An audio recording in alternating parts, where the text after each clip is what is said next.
گزرے تیرے ہی در پہ میں بے کس و تنہا تیرا تیری سرکار میں لاتا ہے رضا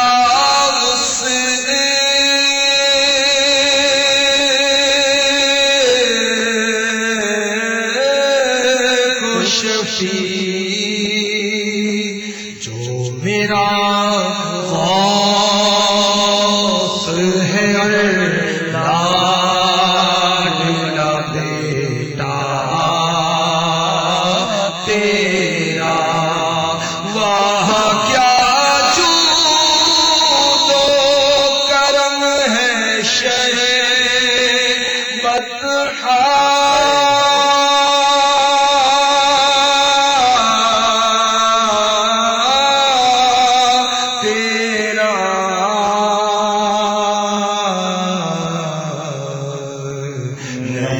سنتا ہی نہیں مانگنے والا۔ ایک شخص سرکار مدینہ صلی اللہ تعالی علیہ وآلہ وسلم کی بارگاہ میں اس وقت حاضر ہوا جب آقا صلی اللہ تعالی علیہ وسلم نے وہ مال جو آپ کے قدموں میں ڈھیر تھا سب تقسیم فرما دیا۔ اس نے آ کر عرض کیا آقا مجھے بھی کچھ عطا کیجیے۔ ارشاد ہوا کہ تم نے آنے میں تاخیر کر دی، ہم تو سب تقسیم کر چکے۔ پھر فرمایا جاؤ اور باہر سے جا کر جو آپ کی ضرورت کی چیزیں وہ لے لو، آپ سامان لے لو، ادائیگی ہم خود کر دیں گے۔ نہیں سنتا ہی نہیں مانگنے والا دے، نہیں سنتا ہی نہیں مانگنے والا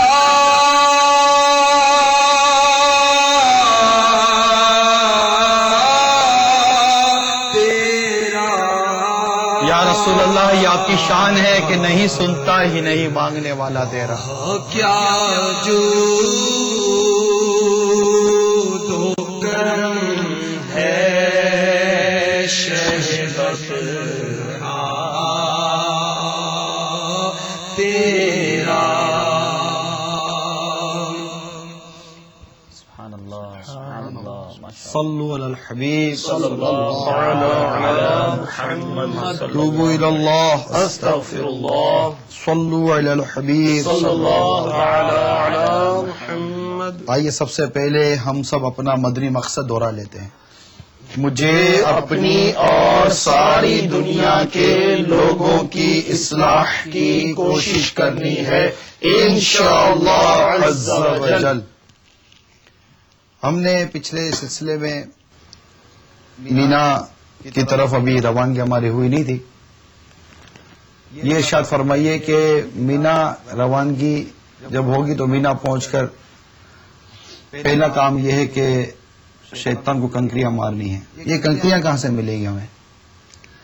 حضور مزدلفہ میں اس بات کا بہت اہتمام ہوتا ہے اور کنکریاں حجاج وہیں سے اٹھایا کرتے ہیں، تو جو رات گزارنی ہے یا تو اس میں کنکریاں تلاش کر لی جائیں یا جب صبح اجالا ہو جائے تو اس وقت کنکریوں کو تلاش کر کے، اور کنکریوں کی کس طرح کی کنکری ہونی چاہیے یہ رفیق الحرمین میں تحریر ہے کہ کھجور کی گٹھلی کے برابر وہ کنکری ہو، اور اس کو تعداد بھی امیر اہل سنت نے لکھی ہے۔ ویسے ضرورت تو حاجی کو کم و بیش 49 کنکریوں کی پڑتی ہے، لیکن نسبتاً 63 کنکریاں لے لی جائیں سرکار علیہ الصلوۃ والسلام کی عمر مبارکہ کی نسبت سے، یا اور زیادہ لے لی جائیں کہ آگے حجاج کو کسی کو دینے کی نیت سے رکھ لیں گے تو انشاءاللہ کام آئیں گی، اور پھر انشاءاللہ اس کو دھو بھی لیا جائے، یہ بھی مستحب لکھا ہے۔ 3 بار پانی سے دھو لینا افضل ہے۔ جی یہ ہمارے شیخ طریقت امیر سنت نے رفیق الحرمین میں اس بات کو تحریر فرمایا۔ اس کو آسان طریقہ یہ ہے کنکریوں کو سنبھالنے کا کہ وہاں منرل واٹر کی بوٹلز ملتی ہیں، اگر اس میں کنکریاں ڈال لی جائیں اور اسی میں پانی سے اس کو دھو لیا جائے تو دھونا بھی آسان رہتا ہے اور اس کو سنبھالنا بھی آسان رہتا ہے.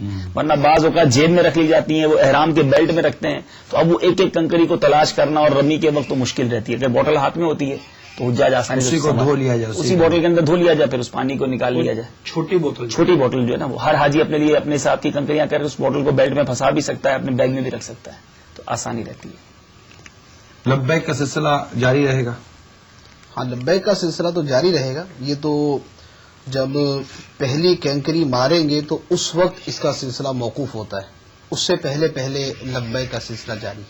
لبیک اللہم لبیک لبیک لا شریک لک لبیک ان الحمد والنعمت لک والملک لا شریک لک لبیک اللہم لبیک لبیک لا شریک لک لبیک ان الحمد والنعمت لک والملک لا شریک لک لبیک اللہم لبیک لبیک لا شریک لک لبیک ان الحمد والنعمت لک والملک لا شریک لک. صلوا علی الحبیب صلی اللہ تعالی علی محمد. ہمارا مدنی مقصد ہم دوہرا لیتے ہیں. مجھے اپنی اور ساری دنیا کے لوگوں کی اصلاح کی کوشش کرنی ہے انشاءاللہ عز و جل. اب مینا کی طرف روانہ ہو یا کچھ اور معمولات بھی مزدلفہ میں پورے کرنے ہیں؟ مزدلفہ سے تو وہی جو طلوع آفتاب سے جب 2 رکعت باقی رہ جائیں تو اس وقت مینا کی طرف روانگی ہے. تو درمیان میں تو بطور خاص کوئی معمولات نہیں ہے. تلبیہ کہتے ہوئے مینا شریف پہنچ جائیں.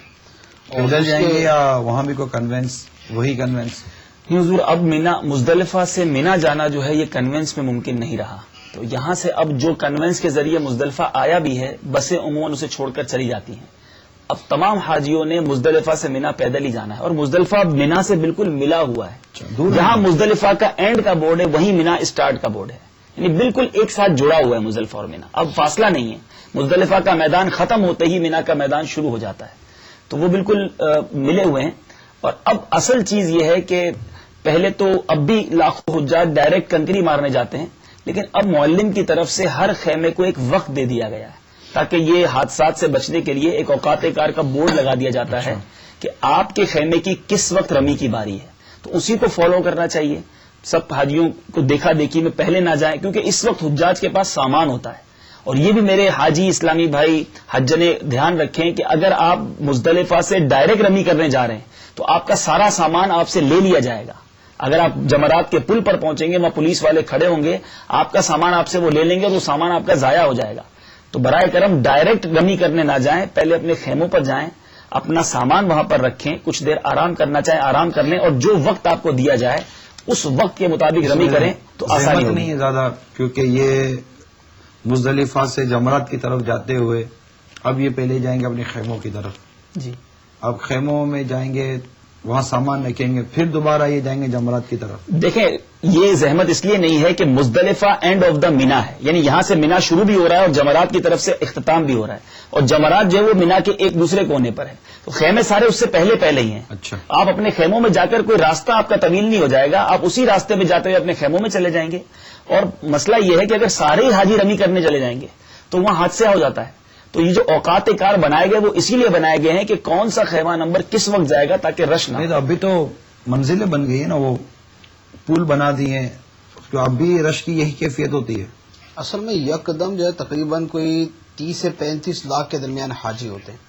اب یک بارگی اتنے حاجی جائیں گے تو وہ پل اگرچہ بن بھی گیا ہے تو لازمی بات ہے کہ اتنی بڑی تعداد ہے کہ یک بارگی کرے گی تو آزمائش ہوگی وہاں پر. تو جو وہاں پر طریقہ کاروں نے متعین کیا ہے کہ خیموں کے وہ گیٹ ہی بند کر دیتے ہیں اور وقت مقرر کیے ہوئے کہ اس 1 گھنٹے کے اندر یہ کریں گے, اس کے بعد یہ کریں گے. تو وہ جو انہوں نے اوقات کار متعین کیے ہیں ان کے مطابق کرنے کے اندر بہت زیادہ سہولت ہے. البتہ یہ ہے کہ اگر اوقات کار کے اندر ایسی غلطی دیکھیں گے جو شرعی اعتبار سے غلط ہے کہ جیسے وہ رمی کے لیے بالفرض جو ہے وہ طلوع آفتاب سے پہلے یا وہ شروع کروا دیں, تو طلوع آفتاب سے پہلے چونکہ پہلے دن کی رمی شروع ہی نہیں ہے تو اس لیے اس وقت رمی نہیں کریں گے. باری ہے تب جائیں. ہاں جب باری ہے تب جائیں. تو جو اس کے اوقات ہیں اس کے اندر اندر جب وہ باری آ سب جاتی کے تو ہے. خیمے نہیں ہوتے, وہاں کئی ایسے لوگ ہوتے ہوں گے جن کا نہ وہ خیمہ ہوتا ہوگا, کچھ بھی نہیں ہوتا. وہی لاکھوں حجاج جن کے خیمے نہیں ہوتے وہ ارلی کر لیتے ہیں, سب سے شروع میں کر لیتے ہیں. تو خیمے والے اگرچہ اس یا تو ٹائمنگ کا خیال رکھیں, ورنہ ایک مشورہ ہے جو تجربے میں دیکھا گیا کہ اگر ظہر کا وقت یا ظہر پڑھ کر رمی کرنے جائیں تو اس وقت بہت آسانی ہو جاتی ہے. آخری وقت کون سا ہے؟ اس کا مسنون وقت ہے طلوع آفتاب سے لے کے زوال تک. جو 10 ذی الحج کو پہلی بار رمی کریں گے جمرۃ العقبہ کی, سنت یہ ہے کہ طلوع آفتاب سے لے کے زوال تک کا جو وقت ہے یہ مسنون ہے. اس کے بعد زوال سے لے کے غروب آفتاب تک بھی رمی کرنا جائز ہے. تو اگر کوئی ایسی حادثے کی کیفیت بنتی ہے یا دقت ہوتی ہے تو اگر زوال کے بعد بھی کر لیں, جو ظہر کے بعد کا وقت بیان کیا جاتا ہے, تو وہ بھی کی جا سکتی ہے, گناہ نہیں. افضل اور مسنون وقت ہے